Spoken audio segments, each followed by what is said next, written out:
Hello. Wow, that just like cut out completely. I was We're trying in. to smooth it out, but this is what happens when we learn in real time. You just got to stop the music. Record Yep. scratch it. Get into the show. Hello. Welcome Hey, Adam. everybody. Hi Brian. Thanks everyone who is joining us now or in the replay. This is Art First, a show that Brian and I have started because we want to get to know a lot of really awesome artists and more about their process and what they do and why they do it. And then also we have a part of the show called Show and Tell where we get to talk about art that we have collected and that we enjoy and try to lift some other people up because there's a lot of really awesome art out there. So yes, welcome. Yes, I do it mostly just to listen to your soothing voice, Adam. I'm going to start my ASMR channel next week. No, I'm really excited. We took, last week off. You went on a lovely vacation. I was very jealous. I did. But the art never stopped, even though you were, enjoying a little relaxation. Yep, art does not stop. It does not rest. And speaking of that, we have someone who probably hasn't rested in a year because of all the work that she's doing. We are very honored today to be joined by the amazingly talented Seneca. So here we go. Welcome, Seneca, to the stage. Hello. We don't have like Adam. we need like we need audience, fake we need audience applause. clapping. Yeah. Hi guys, it's great to be here. Thank you for having me. Yeah, thank you so much for coming to our show. Yeah, we're incredibly excited to have this chat. We've been looking forward to it for a while. For people who don't know, high level, Seneca is an amazingly talented illustrator and animator who has a background in animation and recently has spent like most of this year, if not longer, working on a new collection called Perils of Sēsē. It hasn't, at the time of this recording, hasn't dropped yet, but it looks absolutely gorgeous. And I'm excited to, chat about that today and just sort of, we have a bunch of, questions about why and how you do that. But thank you so much for coming. Yeah, thank you for having me on. This is my second ever podcast and my first time on a live stream video, so nerves are there, but yeah, happy to be here. It's going to be awesome. It's okay. This is our second show too. Yeah, we're still figuring it out. Now, I think about, I first discovered your work, I guess summer of 2021, maybe. I found your website and I was just like blown away by all of the different styles you were able to kind of tackle. You had this portfolio of like, maybe it was like advertising work or something, but you were able to like just nail so many awesome styles. And so then I was like, how do I get your work? And it was really hard to come by. I think the first thing that you kind of put out that I remember was this kind of Art Basel release. And that was a big drop. And then when, I think it was the third Grails release happened, I very clearly knew one of the pieces was your art, and so I went and bought a pass just to get it because I knew, I was like, that's awesome. That's crazy. And so, I've been a fan. So now that you have this upcoming release, that's going to be a much larger collection. I think it's going to be really exciting for a lot of people to be a collector and be a part of your world. Well, thank you so much for that. I am so honored to hear that you've been so close, I guess, with me on this journey. And I very distinctly remember, Brian, you were one of the first people who shouted me out back when I had just entered the space, but nobody really knew. I did the apes, for example. And I remember that. Yeah. And then that's why I hold you very near and dear. Thank you. No, I mean, it was... those early sketches were awesome. First off, I'm a huge fan of artists sharing their process. And so the fact that you had that on your website and you kind of showed the origins made me appreciate the art on a different level. Yeah, I love concept art. I believe that behind the final product, there's just so many ideas and paintings that are unseen and unappreciated. So I'm always trying to show more of that, even like inspirations that I share on my Twitter is all to do with world building instead of the final product.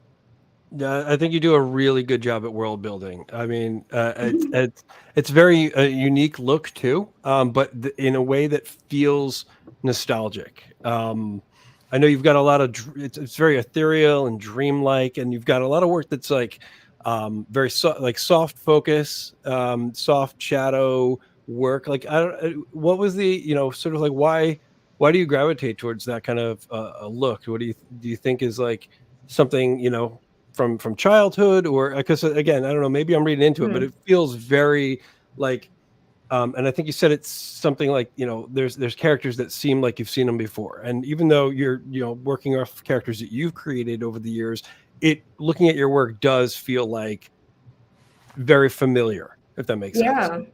Yeah. Well, I think that theory makes a lot of sense because my work is very inspired by storybook illustration, old animated films, and I tend to gravitate towards more analog techniques, which is why it has a more nostalgic feel. And I believe that in order to tap into the true, like, raw spirit of our art, we have to go back to our naivete as a kid. And so it just feels like when we're going back in time. And to your comment about there being a lot of soft focus, that was actually a technique that I had sort of experimented with over quarantine during COVID. And I was trying to just get out this feeling of suffocation, as I'm sure a lot of people felt at that time. And that led me to a mini series I called just very plainly the Blur series, where it's just square illustrations of really out of focus figures. And I was technique wise trying to figure out how to use that and then manipulate it and make it more intentional because it's difficult because you don't want to touch the beautiful gradientness of the blur, but then also manipulate it just enough so it makes some sort of intentional point. And I continue to express that technique in my work now because I love the contrast between the softness and sort of gentle nature of the blur, um, in contrast to the hard outlines of my line work. And then also, I think a lot of the motifs are very dark in my work. Like you can probably say it's like kind of cute, but also unsettling. So I love that. I love contradictions in art concepts. And I always find that a good challenge to take on. I think Yeah. you're quoted as saying cosmic horror and Candyland is sort of your You know what? where you fit in between. I think it fits very well. Thank you. I actually didn't come up with that quote. In the early days, somebody in my Discord said that, and I was like, "Oh wow, I like that a lot," because I reference a lot of like Lovecraftian elements, and then the Candyland is like, yeah, cute, evil, cute kind of feeling. But yeah, Yeah, no, it definitely has that kind of a nostalgia feel to it. It has almost like an airbrush quality that takes me back to being a child mm, and like seeing. I was always kind of mesmerized by airbrush art.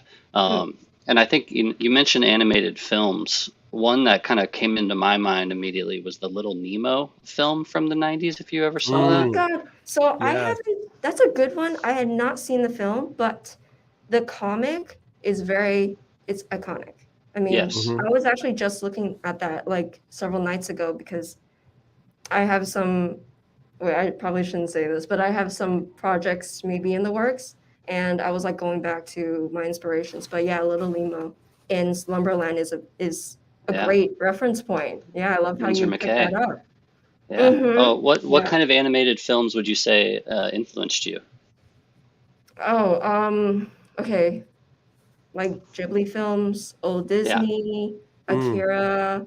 I had just watched Fantastic Planet, or in Oh French, The yeah. Wild Planet, like beautiful. beautiful Yeah. That one's surrealism. very airbrushy. Yeah. Yeah, beautiful. Yeah, a lot of different techniques put together, and it's just awesome.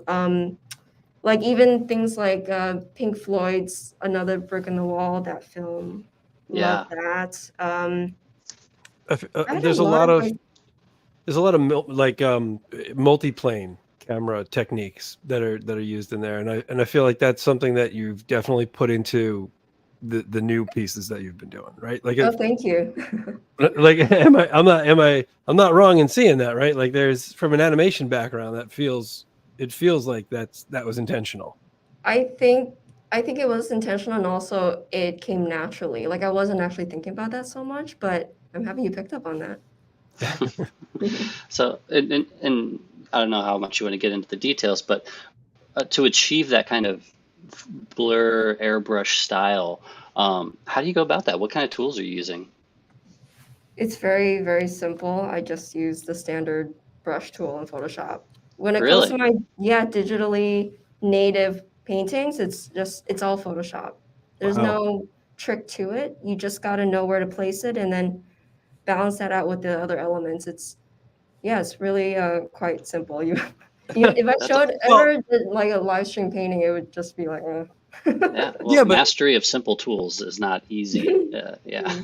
that's the other side to making any kind of art, right? Like is, when I always found it fascinating when people say like, oh, what pen are you using? Or, what Mm-hmm. exact, nib did you use? Or what level chalk was that? Where's Yeah, and you're like, it kind of doesn't matter, right? it kind of Like doesn't matter. whatever I tell you, if you either don't know how to use it or don't know what you want to get out of it, which is, because you don't have to know how to use any of these tools, right? Like you just mess around and Yes, find out, right? But it's a yes, question of like understanding color theory and contrast, and you can break all the rules, but it's great when you know them so that you can understand how to really dive deeper into any of that. So I think that speaks volumes that it is just a, like you said, standard brush, but it's it's a standard. but in Yeah, whose there's no hands, right? But yeah, special and brush pack that I have. it's mixing the brushes too, because a lot of the pieces have these kind of blurry aspects, and then they have these very clear kind of animation ink-ish Excel Yes, animation yes. details added in. Yeah, yeah. I'd You love to hit the show nail on the one head. of the new Sure. pieces or a couple of them if you don't mind, because we're talking about all this and it's sort of like it'd be beautiful to they're absolutely gorgeous, and I don't know if they've been shown before. So yeah, here Yeah, we this is go. World alpha right premiere. here for World We sure. gotta get premiere. we have to get like Here we those go. MTV music video world premiere graphics. Wait, Wait, I wait. love that. Don't we have something here, Brian? We got this. We got good We stuff. got good stuff. Wait, funny. I like that one. Good stuff. Oh my goodness.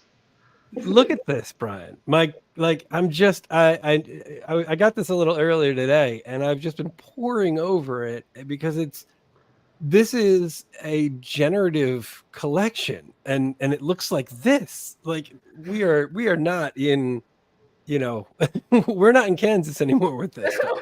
Yeah, that's Thank you. incredible. Yeah, this Thank one, I you so mean, much. it brings me back to almost like Alice in Wonderland talking about animated films. Another big inspiration.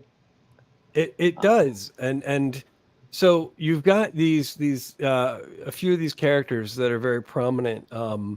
Is there anything that you would be comfortable telling us a little bit about, like without giving things away that you don't want? With I know the story is hugely important in your world, right? And Mhm. um, sort of like we've got a central figure here. Um, where should we kind of like start with the world Yeah. of CC? Yeah, so the way I structured it is in three chapters according to three different worlds that these characters live in. And there's this one protagonist that his or her name is Sēsē, and I'm we saying kind it of wrong this whole time. My oh fault. no, it's Say okay. that. No, it's fine. It doesn't bother me in the least. But Sēsē is sort of um, the person that you follow. And I won't say too much about that character because I think I would like to keep it open to interpretation. But Sure. the whole concept is inspired by Freud's theory of the human psyche with the super ego, the ego, and the id. And so I wanted to flex my design skills and create tangible character designs based on those abstract concepts. And so you have Sophos as depicted here, and he's a superego. Then I have the id with Catechus, Arachne Catechus, and then Shermicus, which is the ego and also reminiscent of a previous character called Shermie. And he represents like the every woman, the every man character. So you can also see in the design, like Shermicus is closest to the size of the protagonist, and Sophos is the biggest and the most towering, and then Catechus is sort of in the middle. Wow. Fantastic. It really is, and I mean these are these are works of art here. I mean, Thank I, you. yeah, the intention. I think the way you get to that point is having as much intention as you do, and knowing what you wanted to say. Mhm. I'm going to go to the next piece, but in general, like what is it that you think has drawn you to wanting to tell a story about the ego and self like that? Oh, that's a good question. I think a lot about my work is looking inward and commentating on self-reflection, introspection, and in my opinion, the abstracts of describing human spirit are the most challenging and interesting to me. And so I just want to take that already created structure and then build on it with my own voice and with my artistic techniques. And the reason why I came up with, I guess, this story is that I wanted to see what I can do in terms of creating a world out there and have that live permanently in the digital space on the blockchain. Like, what does that mean exactly? How are these going to take a life of their own? And what will people do with it? And I think that's really special in this case that people can own a slice of it from a digital world. Um, in contrast to that, this whole idea of the collecting a page of the story came from my collection of animation cells. And so I love that feeling of I own this frame of this beautiful Mm. masterpiece, and that's very precious. And I'm like, well, it's basically the same thing here. I have a background, and the cells, are being placed on it, and that's the generative part of it. And so that's where that came from. I know you recently, speaking of like animation cells, had a bit of a full circle moment, um, Oh with, my God. entering the zeitgeist into the history of humanity. Not to put too much pressure, but yeah, you want to tell us a little bit about that wild experience? I think I know what you're referencing, and correct me if I'm wrong. But yeah, so the Bored Apes character entered the Simpsons universe, and as did a lot of Web3 artists, and it's wild. Just because one of the first cells that I collected was from a Simpsons Treehouse of Horror episode. That's So I was awesome. just like fucking blown away. Um, yeah, wild. That's amazing. That's the universe right there at work. I Like, know, I know. what What what am are I the even doing here? I'm just seeing like dust particle flying through the air and letting life take me wherever it may. No, I love it. I love that you added the little drop shadows that give that animation cell feel to it. And Yes, yes, I'm glad you're noticing that. Okay. and uh and the little specks of dust. I mean that yes, adds to the the nostalgia. It makes texture. it feel like this is Yeah. a story from our childhood. So I'm loving all like the overall pieces are fantastic, but the little details are what are really, yeah, I can see the work. Thank you so much. Yeah, the details are, I think, important for sure. Here's a What is this, question. please? Yeah, yeah, please. So, a lot of your work, very much focuses on eyes, windows to the soul, but specifically three eyes. I don't know if you want Yeah. to, if you've ever really talked about it, or if if you want to talk about why three eyes. But it's definitely a unique marker within your work and your voice, as an artist. So I don't know. That's something that if I, had the chance, which I do, I would ask. No, I'm glad you picked up on that. Yeah, should I talk about the eyes or the number Yeah, three wha- first? whatever you Doesn't want. matter. Well,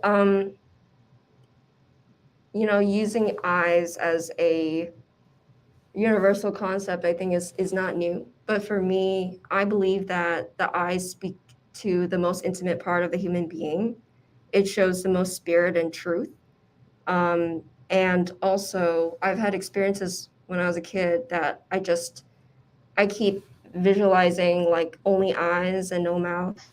And that's because as a kid, I had dealt with a lot of sleep paralysis and lucid dreaming. And also I didn't speak a lot. I was very withdrawn. So most of the time, just like I'm there observing a fly on the wall and I'm not speaking. In my fifth grade class, I was literally labeled Miss Silent Artist because all I did was draw and I didn't speak at all. Um, yeah, just like a lot of childhood references. And that's why a lot of my characters also don't have mouths, if you guys have noticed too. and also why I wear a mask instead, like in my lower half of my face instead of my eyes. So it's all connected. Okay. Yeah, and it's those characters that see too much, they stare into the void. I think that stare says it all. Like they don't need to say anything. And the number 3, the significance Yeah, of 3. Yeah. yeah. What's that going on there? It's You know amazing. what? I didn't even think about that. The fact that I was so drawn to the number 3 and that so many things come up, like even my name, I guess, All Seeing Seneca. But I've always loved the power of the triptych. I think it is the strongest form, and I know in design and engineering, it's the strongest geometric form in design. Basically, the triangle, as long as the sides are even and distributed evenly, it's the hardest form to break. But threes come up all over the place, like color theory, the triadic color scheme. In storytelling and visual design, there's the rule of thirds. Yeah, it's just everywhere. Oh, like the 3 little pigs, so significant. Probably yeah. arguably the most significant. Yes, Yeah. absolutely. I mean, there's people in our chat kind of commenting and saying that it reminds them of so many awesome artists like Maurice Sendak, Tim Burton, Dr. Seuss. I mean, you're clearly tapping into this like shared experience that we've all, like, especially artists, I think we've all kind of been super influenced by those childhood kind of icons.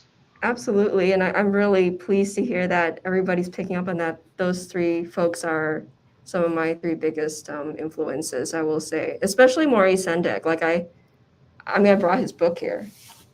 I brought his book. All right. But he's on my wall. I have his figurines from Where the Wild Things Are. Like, yeah, he's a legend. Yeah. Yeah, and you've got the Tim Burton influence here with. I'm glad you picked up. Yeah, and I also that's shared like a character design that has that too on my page. I've seen Nice. that. Yeah, I went to the show in New York when they had like the You retrospective of did? Oh, his that was career. cool. Yeah. It was so Nice. good. Yeah, this But one's definitely got some Beetlejuice feels to it. I love yeah, it. Tim Burton was a huge influence on me. So Hell yeah. you're hitting all the notes. This is gonna be great. Can you talk a little bit about the storytelling aspect of Transient and how that's tied into this? Do you mean Transient Labs? Yeah. Yeah, of course. So when I had first approached them, I didn't know anything about 7160, and that was only presented after the fact. But it married perfectly. Our partnership has been so fluid, and their tools only enhance the storytelling feature, I believe. I think that, as artists in the space, we want to encourage more emotional connection to our work. And even though flippers are still going to have a presence, that it does not help the artist's experience, in my opinion.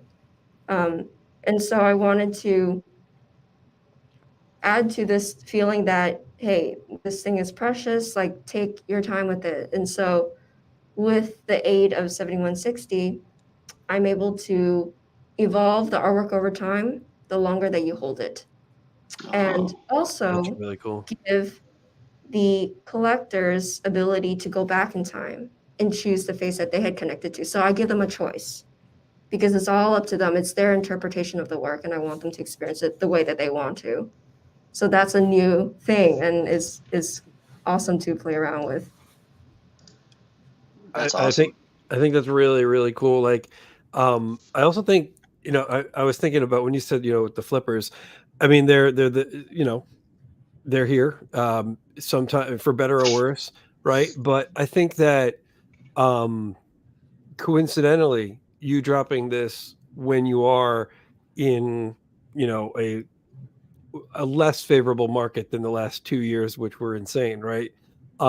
Is actually probably to the benefit of the project overall, with regard to you're more likely to have people who are going to find those connections and genuinely be in it for the art, if that makes sense. That's a good point. I'd like to think so. I mean, whether it's a bad market or not, our work is going to live on and find its home wherever it may. So I believe that. Yeah. Yeah. Yeah. I've always seen the flippers as kind of being a little bit of a viral marketing machine. It's true. It's not the best, but they go in and they tell all their friends about the project, and they they get things moving. I mean, I agree with that. I'm not fully against that because it is, another side of this world, but I wanted my audience to experience like how I felt, like how I treat artwork, and give them more of a chance and a little bit of a push to do that too, like challenge them to feel that artwork. Because I think a lot of people in the space didn't really pay attention to art prior, right? They were in crypto for a reason, and then now they're learning about it from scratch. So I find that also super fascinating, and wondering if I can bring my perspective, my world into this one, as you two have done as well. I mean, I think it's very much something that kind of an unintended consequence of the space in general, right? Because we joined as artists wanting to just put our art out there, right? Yep. And have another place that, could be accessible and live on for way longer than most other places, and really finding places that embrace what we do as, artists that aren't just, analog, right? Doing digital art and having it, treated with respect. But one of those unintended consequences is that there were, and I've had like a bunch of people tell me, like I as an artist, and I've always collected artwork myself personally in my house, from all over, from galleries or big shows, little shows, street fairs. But a lot of people in this space had not, like you said, and it really has like opened the eyes and to a lot of people. And so when we're talking about flippers, we're still talking about people, right? And at the end of the day, especially if you're hitting on these nostalgic notes, you're going to find people who are, maybe like, ooh, they're going to flip something for a quick buck, and then they see it and they're like, wait, shoot, I kind of want this, we're introducing people to art in that way. Absolutely. And we have to respect that everybody has their own journey. Maybe it'll take them a week, 2 years to figure it out, and maybe they will never be connected to it. That's not our call, right? Yeah. We just got to let things flow, but also try to introduce more of our own intentions and see who finds that home as well. Yeah. I'm a real believer that as an artist, we can only control how we release our art. What happens after that is pretty much out of our control. You can try and do gamification and all that stuff, but even then, you're fighting against control. So as long as you go about your drop in a way that you're marketing it to the right people and you're making it fair and all these other things, that's all you can really worry about. And then after that, you got to let the system do its thing. It's very true. Yeah. Speaking of just other artists in the space, are you guys open to it? I feel like it's probably a good time to do a little show and tell. Show and tell. This is where we would run the show and tell opening animation if we had one. In 2 weeks. Someday. Next week. I'll do one.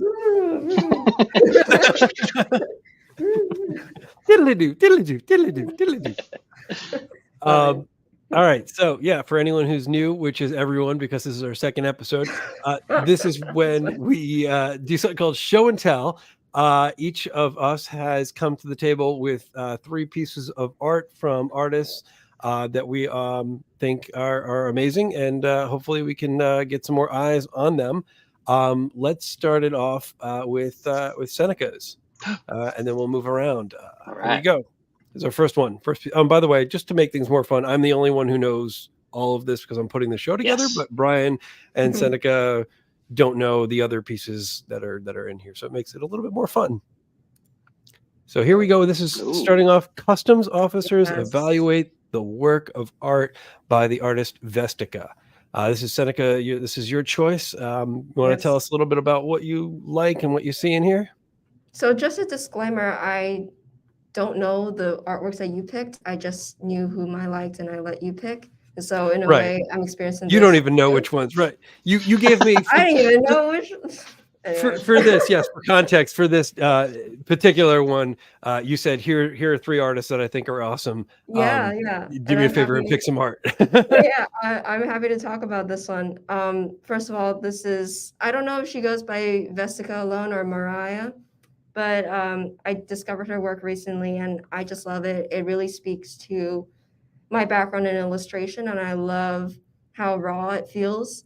It's super like stylized. There's I want to say graphite and watercolor, and look at the characterization of the Gorgeous. workers, like the I blue, love the those eyes. gradients, the shoes are all pointed, you know, and I just think it's so spirited, right? The woman in the front, she is sort of a deer in the headlights, like how we all feel at customs, Yep. and they're all sort of like a little bit evil and like yeah. And there's And so then much the other energy. There's so so much much energy. energy. This person, I Absolutely. don't know if you can see my mouse if it shows up or not, but Yeah, Are you yeah, able seeing, to click and zoom in? you know, yes and no. This is super rare. It's when I was doing this, super rare, to their credit, goes full screen and then it gets all weird. Okay, no So, worries. you know, for what it's Right. worth, I zoomed in with the plus button, and this is as comfortable as it got. We'll have the But links after the show. we will. That's Yeah. if you're following, go follow the Art First show on Twitter, and we will have a big thread at the end of the show where you can go through all the works that we talk about today. But I mean, I will. I think it's worth taking an extra moment here to go to their page, and I everyone that you shared, I fell in love with. I Great. was I'm already glad. familiar with one of the artists, but like, just look at Love this. that. Wait, so if we can go yeah. back to the custom Yeah. offers versus evaluate, I think my interpretation of this work is art criticism. Yeah. Mm. So Yeah. the TSA agents are the art critics, and the rest of us are all like, you know, we're nervous, and that's how, like, that's why her form is so skinny in the middle and coming out. The rest, but the edges are really soft, and then for the other characters, their fingers are really long and cold feeling. Yeah, I just love that. It's cool. It's taking art criticism, that concept, and bringing it into more modern day where we can all relate, I think. Yeah. Thank you. Beautiful Yeah, choice that's for really this. cool. All right, let's keep it moving for Brian. It We'll kind give of gives you me a one. Ralph Steadman feel a little bit with the pencil and ink work. Oh, it's a good But call. The Stedman, you know, I dig with it. sort of I'm that gonna look more into this artist. This is great. energy. Great Yeah. first one. All right, let's pop into one of yours, Brian. What do I got? I forgot what I sent you already, so it's going to be new to me as well. This is great. You know, if I could just find a way to like memory erase myself before the show, then I won't know anything, and then we'll be fully compliant. Sorry, Adam, you're missing out on this Oh, experience. yes. No, this So is Drops of Ooh. Fire. Drops yeah, of so Fire. this good is fire an artist animation. called The Mess, and you know, I got this piece recently as a bidder's edition for a Yeah. foundation drop they were doing, and then just looking through their work, and then the work they continue to put out since, it's just it's very clear they have a great understanding of animation and design and painting, and just everything they're putting out right now is awesome. And so yeah, this piece, you know, it was a happy surprise to get a bidder's edition. I didn't know that was going to be the case when I put in the bid. But yeah, I just think this artist is awesome. I don't know if you are able to go look at some of the other works they've put out. Let me see if I can pop out of here. It's gorgeous work. Yeah, their bidders editions are kind of all over the place stylistically in a fun way. But yeah, I'm just, you know, I'm a fan of anybody that's tackling one, fire and hair, very hard to animate. Oh yeah, that's probably the two most tedious things to animate properly. Yeah. So that's very impressive. Yeah, they definitely have some technical skill running here. Yeah. I like the commentary they're doing with pieces like this, where you see in the transparent backgrounds they're adding in, and they're, you know, they're calling a shout out to Bounding Box, and it's very inside ball, you know. But it's kind of one of those things where it's like this is one of those, the beauty of digital art, right? Not only can it be animated, but it can be a conversation about the tools that are used to make it, you know?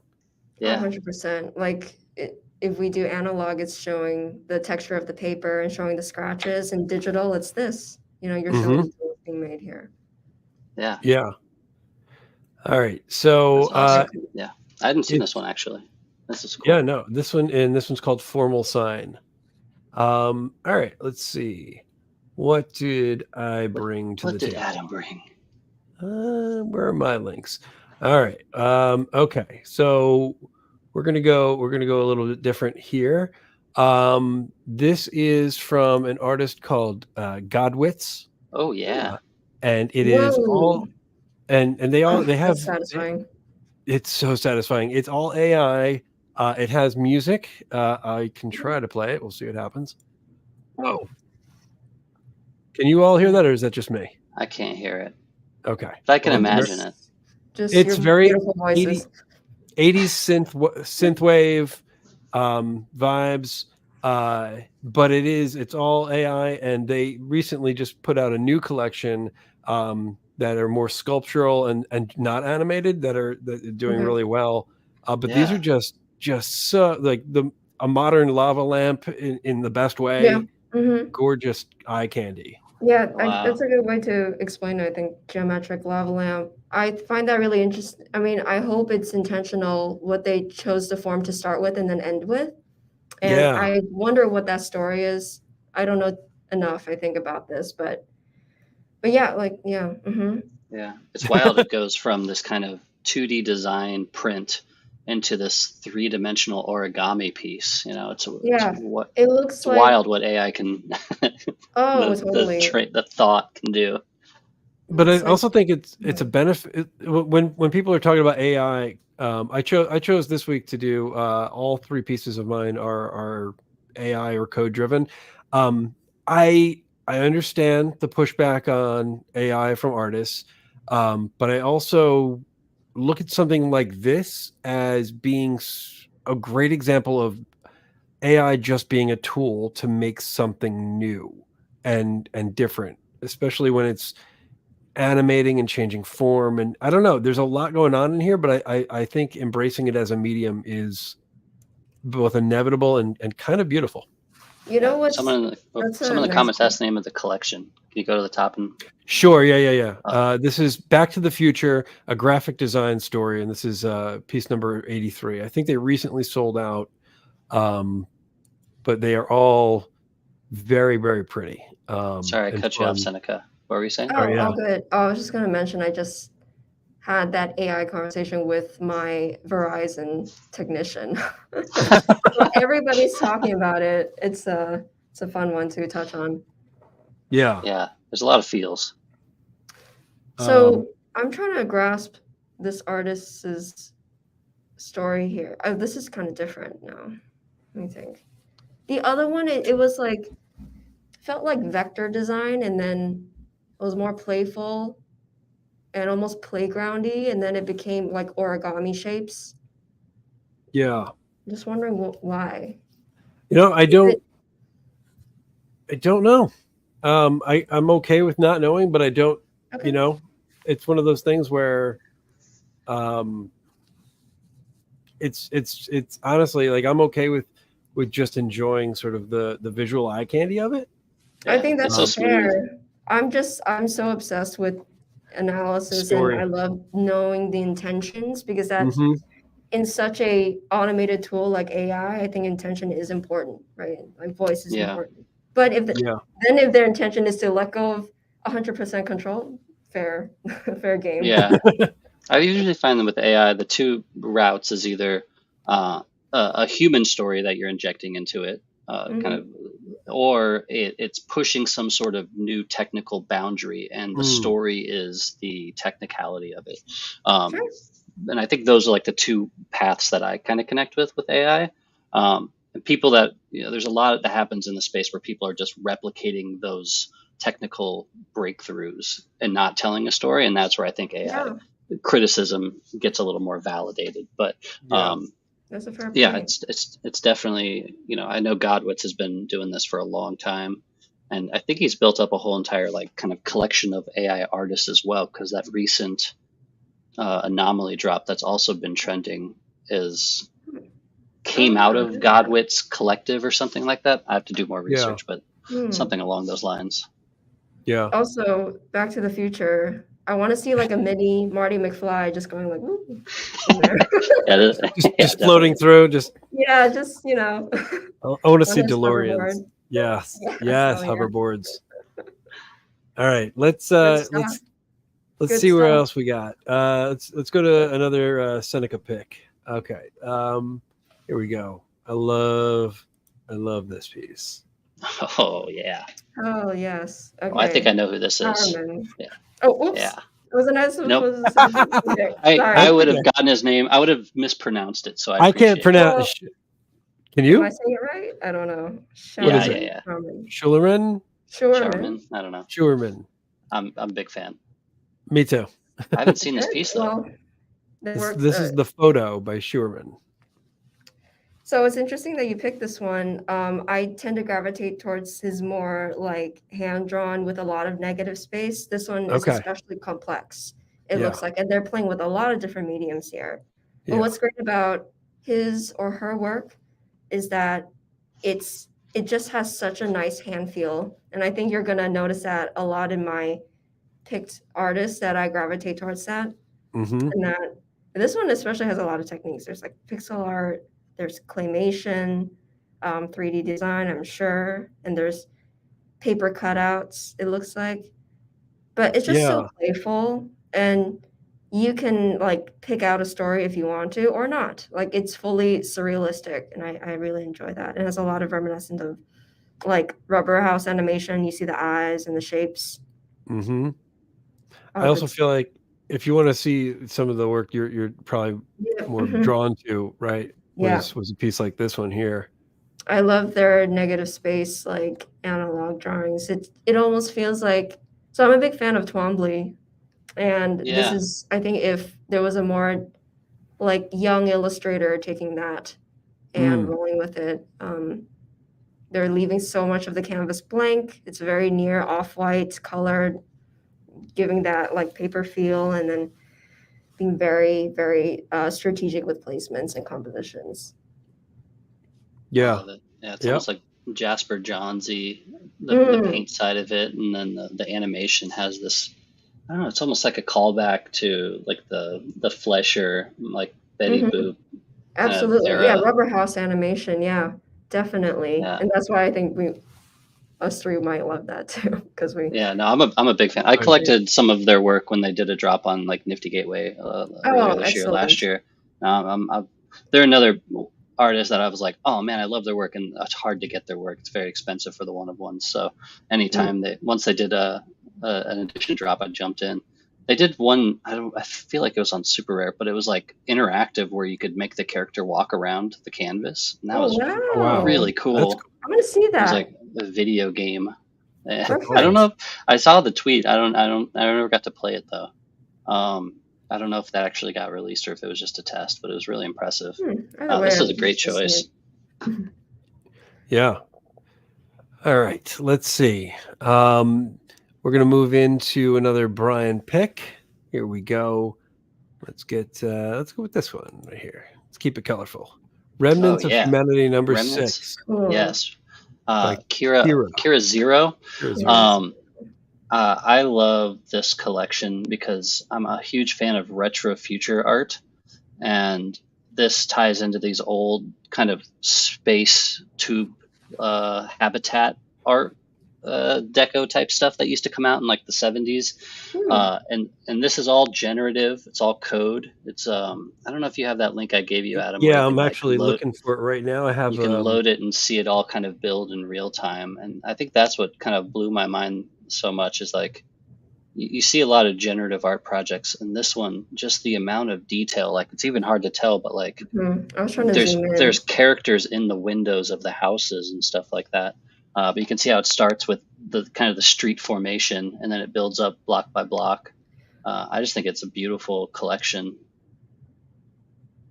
No, it's fascinating, especially when you know it's generative, right? Like, it challenges what you think generative art can be. Definitely. Or at least it challenges what I think it can be. You know, someone else. It kind of ties into nostalgia for like playing SimCity and stuff like that. Absolutely, video game design. I definitely feel that. I love the circular like field designs. I wonder if that's intentional, but I like that a lot.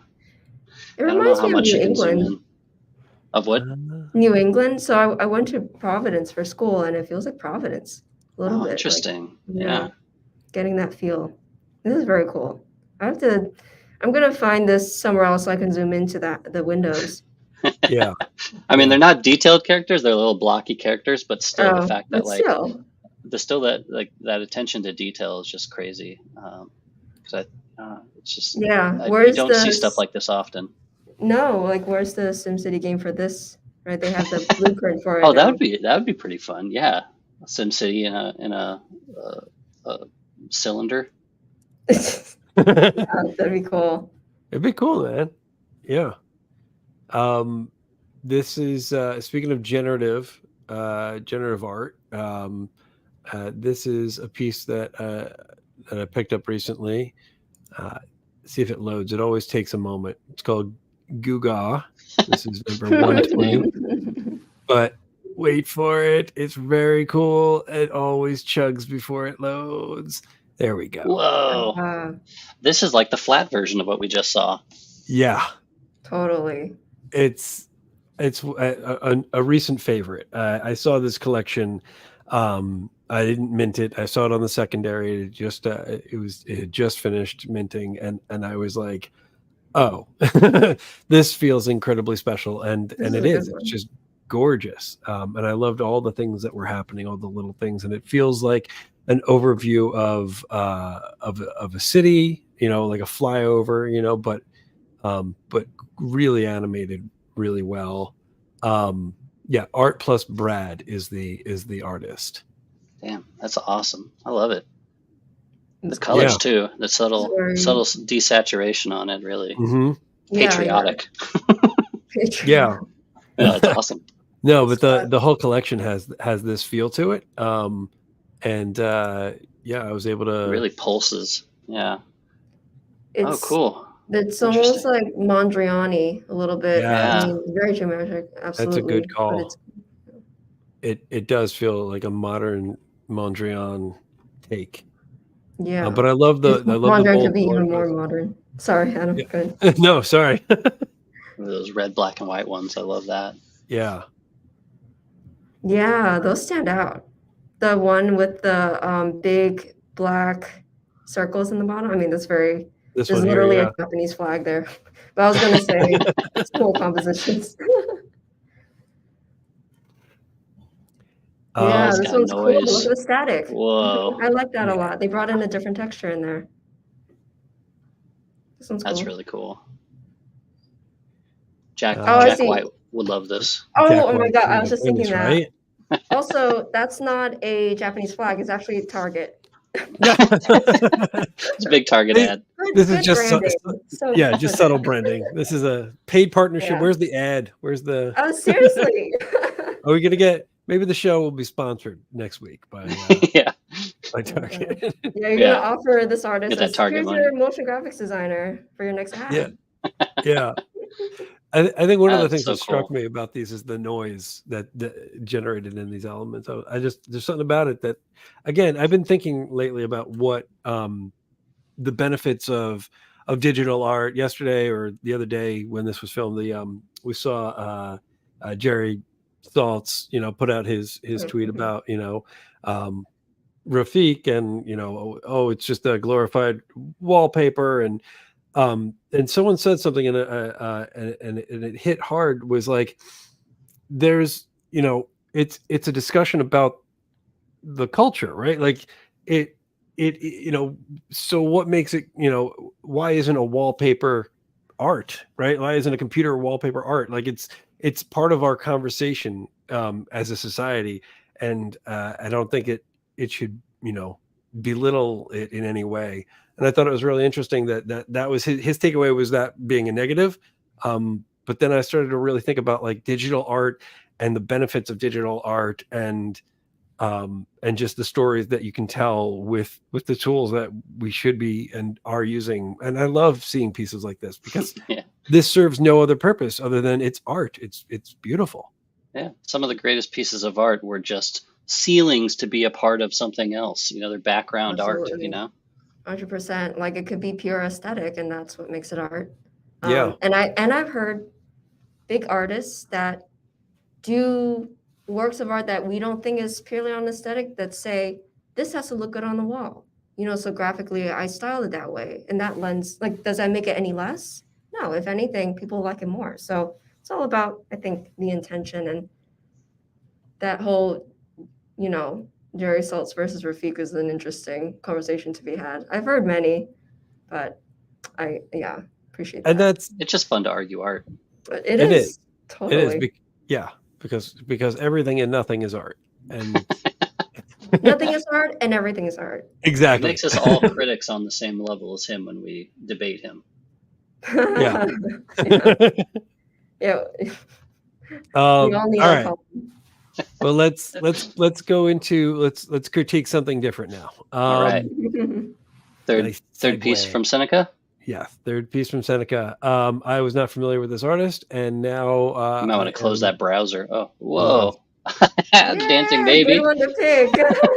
I think it was along the same lines as the conversation we were just talking about. This dovetails nicely because of the idea of what is art, right? And everything in the world, everything ever is a remix. And I think this was just one of those really special things. Like we've all seen the Dancing Baby a billion times, but this is the first time I've seen it in the context of an art piece that I really liked a lot. Who's the artist? Samfei. So the artist cool. is Samfei, if we're saying it right. Yeah, I'm sure. And this is called Baby Logic. But I don't know if you want to talk about a little bit about the artist or what you like about their work.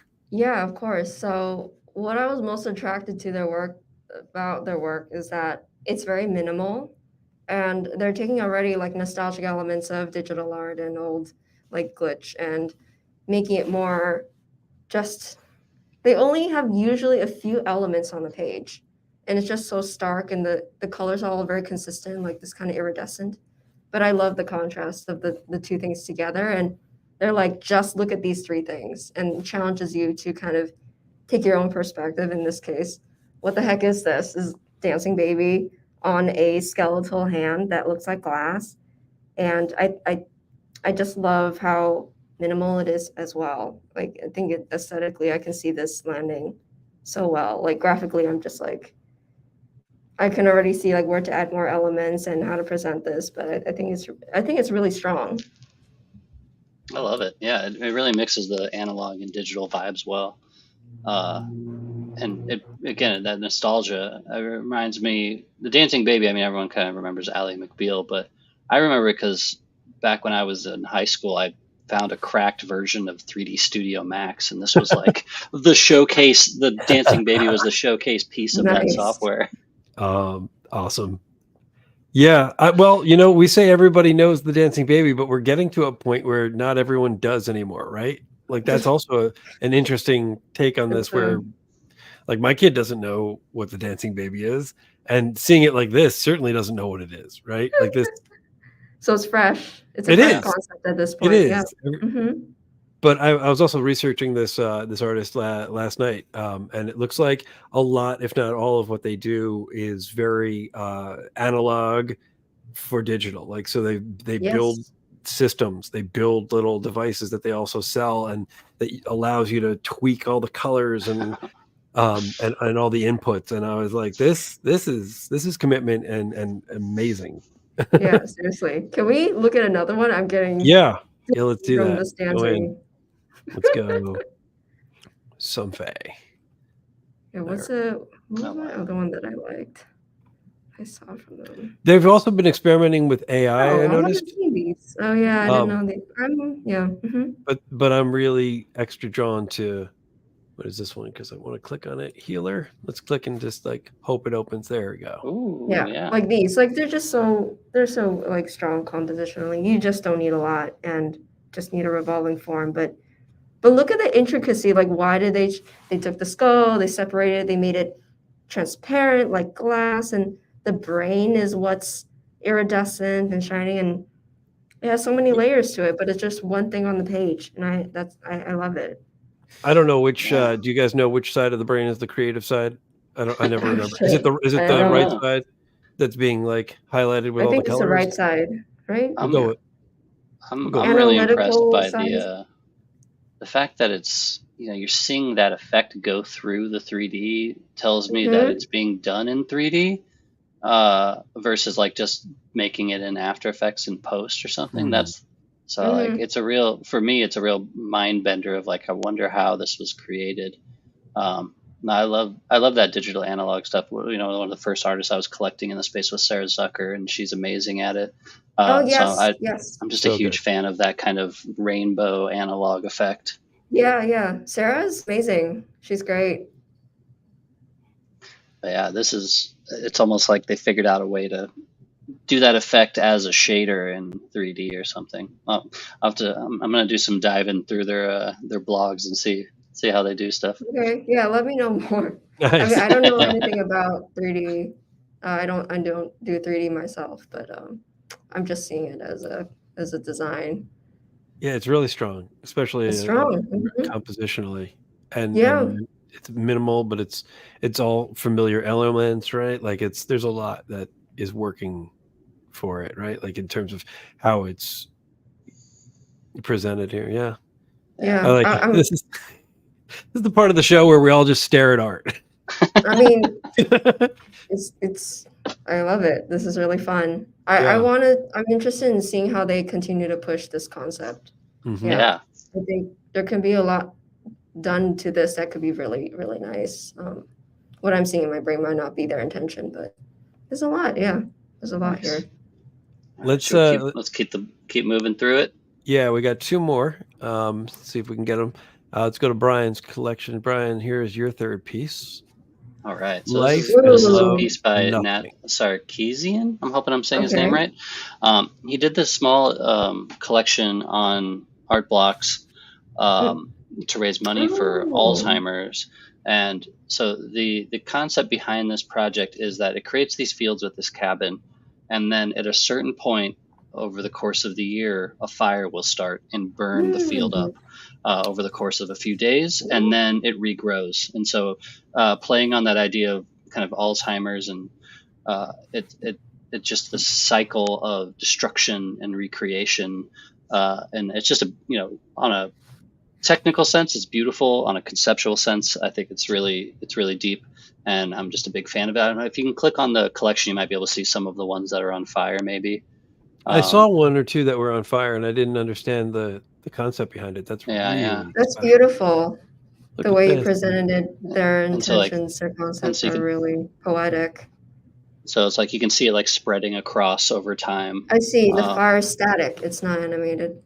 Yeah. So it's like each day, or I don't know. He didn't go into like how time works within this, but it seems like it spreads over the course of a certain amount of weeks, and then kind of regrows, and then it's kind of the same for the year. But then he also doesn't tell you when the fire will happen with your piece, so it makes you go back and check on it every once in a while and see how it's doing.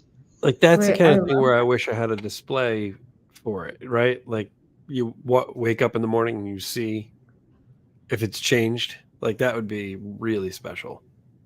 Yeah, for sure. I love all the mark making, and especially like even the intentions of the fire, the brushstrokes on the fire. There's a lot of white space, if you had noticed. I like it a lot. It looks like, This is generative? It's generative, yeah. It's all art blocks code. So I'm just a big fan of time-based art like this. We don't see it coming out too often, but just a really awesome piece. Yeah. Yeah, no, I really like art that uses the blockchain to change things based on your environment. Like Josh Pierce did, his piece where it changes based on the weather and the lunar cycle and just making all those different versions, but reacting to your actual environment. I think it's a really strong use case for the technology. All right. So last was a great pick.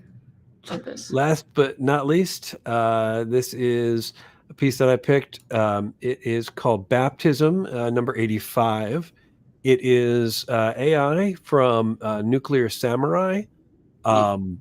It's so he's done a bunch of different series. he's about to do one right now called his Nuclear Toys or Friends and Yeah. Legends, which is also gorgeous and really well done and thought out. This was a series he did a little while ago, and it just struck me. It's the idea of if there was a giant flood that happened in the mid 90s in New York, and I just fell in love with it. It's incredibly cinematic, but incredibly thought provoking in terms of the story that can be told for each scene. And you sort of, I don't know, for me, I really felt the anguish, and I felt the overwhelming emotion from each piece. This is the one that I got, and again, it was a blind mint, so I pulled this piece, which it's gorgeous. This is a good pull. This is beautiful. And it's one of those cases where the AI is caught up enough that it doesn't feel wonky and weird, and it was stylized in a way that just felt right. And the rest of the collection is actually pretty wild too. Still blows my mind how well AI can do water reflection. It's crazy. All of it, man. Like look at some of this stuff, and there's oh yeah, just the snow leopard. It's kind of Titanic-y, yeah. Yeah, well, I think some of it is, and I love the pantsuits in the 90s, but like, the idea that this catastrophe that never happened, that we get to document it, here and document, It's like The Day After Tomorrow. You guys know that movie? Yeah. Oh yeah, it very much has that vibe to it. This is great. I hadn't seen this. I knew their kind of toy AI work, which I think is really fun. I hadn't seen this. This is really cool. But you've got everything from the chaos to the people just sort of like just embracing playing chess. Yeah, chess.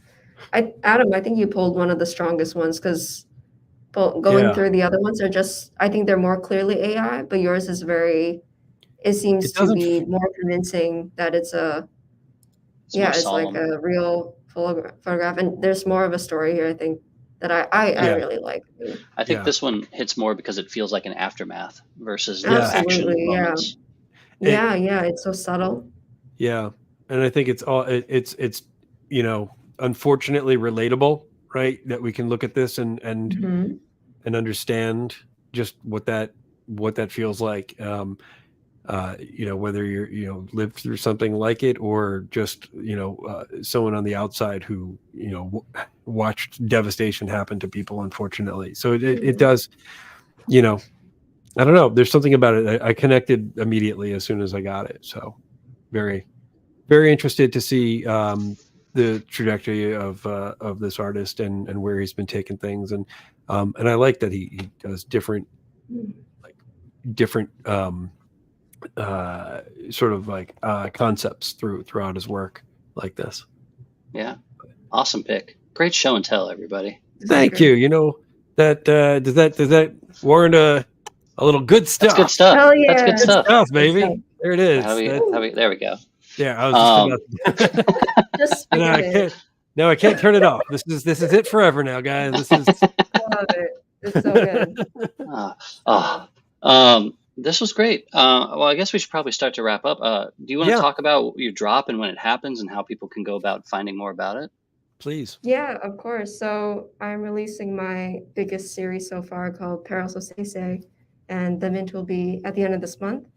Please follow me on Twitter and in Discord. We'll announce when it is specifically. There'll be no surprise mint, but it's probably a big deal because it's a culmination of what I've been working on throughout my whole career, and then this is something brand new, and the emphasis on storytelling is quite prominent. So I'm hoping that everybody will have a chance to participate and get to experience this world as I have curated, but also the chance to create your own path in the Perils way, I suppose. I love it. I love projects where the mint isn't the end of the journey, but the kind of the start of it. Absolutely. You said it so well. Yeah, exactly. The beginning of the journey. And there's so much more to come. Awesome. All right. Well, do you have anything, Adam? I think We'll be back in, I'm guessing, 2 weeks. I think we should probably take Thanksgiving off. I think. Yeah. Look, we've done 2 shows, guys. We've earned it. Okay. Yeah, the toil and the Yeah. Well, this bubble gum isn't going to chew itself. Exactly. That made no Speaking of sense. bubble That gum, made I have a sense lot to of, me. what were you going to say? speaking of bubble gum, my little gum from your show, Brian, it got smushed. So Oh, I threw it no. out. Yeah, unfortunate. Well, But I was next stoked to have it time, from it. I Yeah. have, for people that didn't go to my show, I had gum that people could take, and I drew like edible marker faces on them. People were afraid to eat them because they thought it was part of the art. Understandably, I should put We a didn't sign know, or something. Brian. And so now I have hundreds of gumballs I don't know what to do with. So I ate one only after you told me I could. And then the other one is sitting in my kitchen cabinet, and I don't want to eat it. It's too cute. Yeah, How do you it's eat hard. art? It's so much harder to eat Don't- that with the little face on it. Yeah. Don't go getting mice. Ooh. Yeah, Probably no, don't go. Put it in a plexiglass case. You know? Yeah. I'm gonna put it in, Ziploc bag it. a Mint Gen 10 kind of protective case. Exactly. Oh, Well, yeah. Thank you this was so much much. fun. This was great. Yeah. I can't wait for the collection. I'm looking forward to seeing all the generative versions of it. Thank you so much, everybody who tuned in or is checking this out on the replay. We'll be back in about 2 weeks, and we'll just go from there. But thank you so much for joining you us, so Seneca. much. This was wonderful. Thank you so much, Adam, Brian. This was such a fun time. I had a blast. And looking forward to like getting to know you guys like more. Yeah, this was Awesome. great. All right. Okay. Have a good one. I have Thanks, no everybody. outro card. We got music. Diddly-doo, diddly-doo, diddly-doo.